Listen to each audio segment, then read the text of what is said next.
tao lo lù lù, đâu cứu chúa tao lo lù gió, sao cái lũ hao cả lũ chia tư giờ lùa tư. Ê, trời lạnh rồi, mình yêu nhau nhá. Ok.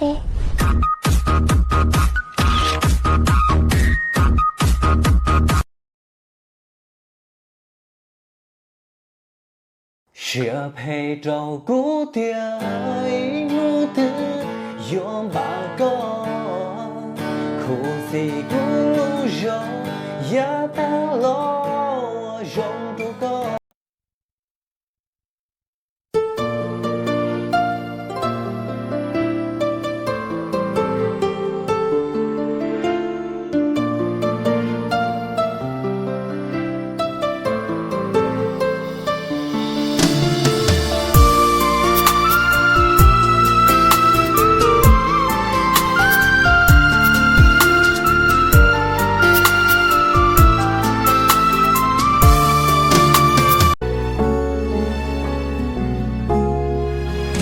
Anh từng ngoan trái kem rất nhiều, sao ngày ấy bỏ anh trong cô liêu. Anh từng nói với em rất nặng lời, sao ngày ấy để anh ôm chơi vơi. Giờ lớn hơn anh mới hiểu, ai cũng muốn cuộc sống không lo toan. Vì lúc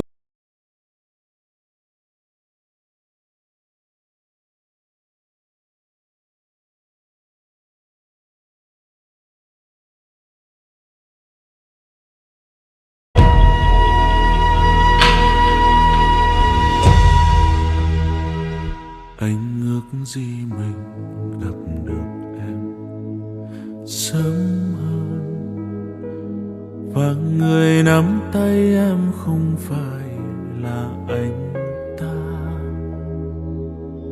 Để mỗi khi cô đơn lại về không quá nặng nề, rằng sẽ tâm tư của một người đến.